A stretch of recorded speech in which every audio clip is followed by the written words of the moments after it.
এই টেক্সটাইল খাতটা আমাদের জন্য একটা বিরাট একটা অন্ধকার আমরা দেখতেছি সামনে। প্রায় 30% মিল এখন বন্ধ আছে শুধু পুঁজির অভাবে। সব কটা প্রজেক্টের আগের থেকে সেন্সিটিভিটি অ্যানালিসিস করা দরকার। প্রত্যেকটা কাস্টমারকে বুঝতে হবে যদি ওয়ার্ড সিচুয়েশন হয় তার অ্যাবজর্ব করার ক্ষমতা আছে নাকি নাই। দেশের বড় শিল্প খাতে সবচেয়ে বড় অভিযোগ নিরবিচ্ছিন্ন জ্বালানি সরবরাহ সংকট। এই সমস্যা থেকে কোনোভাবেই বের হতে পারছে না সরকার। কমছে সার্বিক উৎপাদনশীলতা, বাড়ছে বেকারত্ব, পূরণ হচ্ছে না ব্যবসায়িক লক্ষ্য। বিশেষ করে টেক্সটাইল খাতের ব্যবসা সংকুচিত হওয়ায় চাহিদা কমেছে জ্বালানির। সেই ধারায় এ খাতে কিছুটা হলেও উন্নতি হয়েছে গেল 1 বছরে। তবে ঢাকার আশপাশে কিছু এলাকায় জ্বালানি সংকটে সক্ষমতার 1/3 মেশিন বন্ধ বলে জানান উদ্যোক্তারা। তো অনেক ফ্যাক্টরি 50% ইফিসিয়েন্সি চলতেছে, তার জন্য গ্যাসের ডিমান্ডও কমে গেছে। এই কারণে হয়তো বা এখন আমরা সাপ্লাইটা নিরবিচ্ছিন্ন পাচ্ছি। বাট কিছু কিছু ফ্যাক্টরিতে গ্যাসের সমস্যা আছে যেগুলো আসলে আন্ডার স্টিম, মানে ডাউনে যাদের ফ্যাক্টরি। আপনাকেই বলছি, ইন্স্যুরেন্স করলে সিটিতে সুরক্ষা পাবেন নিশ্চিত। ওভেনে আমাদের ক্যাপাসিটি আছে 60%, কিন্তু আমাদের 45% মেশিন রানিং আর 15% বসা due to the shortage of the gas. এছাড়া ডলারের উচ্চমূল্যে মূলধন কমেছে 35%। জ্বালানি অর্থ সংকট না কাটলে 2026 সালের মধ্যে টেক্সটাইল খাতে বন্ধ হবে অর্ধেক মেশিন, উৎপাদন ক্ষমতা অর্ধেকে নেমে চাকরি হারাবে লাখো কর্মী। আমি এখন যেই ডলারে মাল আনতে পারবো, আমার মেশিনের জন্য যে কাঁচামাল লাগবে সেই মাল আমার এখন 35% কম আনতে হবে।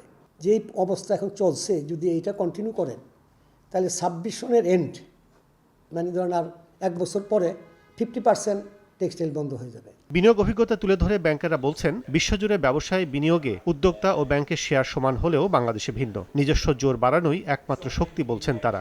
সবসময় প্রজেক্ট যখন ইনভেস্ট হয় 50-50 বেসিসে হলে কোনো প্রবলেম হয় না, কিন্তু এখানে বাংলাদেশে এটা কিন্তু কোনো সময় করা যায় নাই। আমাদের ইনভেস্টমেন্ট ব্যাংক করেছে 80% বা তারও বেশি, আর কাস্টমার যে ইনভেস্টার তার ইনভেস্টমেন্ট 10% or 20%। ইটস আনফর্চুনেট, এটা কিন্তু হয় না। ইন্টারন্যাশনালি আমি কাজ করে এসেছি, দেখেছি।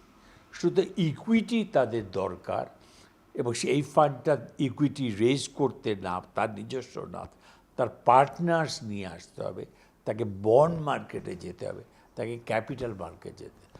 কিন্তু এইখানে most of the investors unfortunately they depend on bank. আর ব্যাংকে যখন করে, প্রজেক্ট যখন শুরু হয় তখন হাই রিস্ক তারা অ্যাকসেপ্ট করে, কিন্তু কিছুদিন পরেই তারা বলছে যে ডাবল ডিজিটস হলে তো পারবো না। এখন কথা উঠতেছে কি, আমার টাকা ডিভ্যালু হয়ে গেছে, আমি তো আর পারছি না। সময় সংক্ষেপে অন্তর্বর্তী সরকার সমাধানের পথ ক্ষীণ হওয়ায় আপাতত চাহিদা মেটাতে উচ্চ সুদের ঋণই বড় সহায়ক বলছেন অর্থনীতিবিদরা। তাদের যে মূলধন ঘাটতি সেটা পূরণ করতে হবে, এবং সেটা পূরণ করতে হবে এমন কস্টে যাতে রিটার্ন এবং কস্টের মধ্যে একটা সামঞ্জস্য থাকে। সেইটা করতে গিয়ে সবার ক্ষেত্রে হয়তো এটা সত্য হবে না। যারা মডার্ন ফ্যাক্টরি, কমপ্লায়েন্ট ফ্যাক্টরি, তারা হয়তো এই রেট অফ ইন্টারেস্টই টিকে যাবে।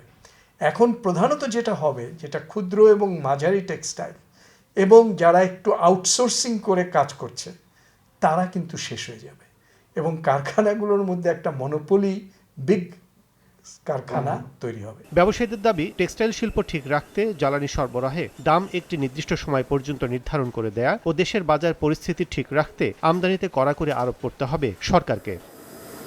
কাজল আব্দুল্লাহ, সময় সংবাদ, ঢাকা।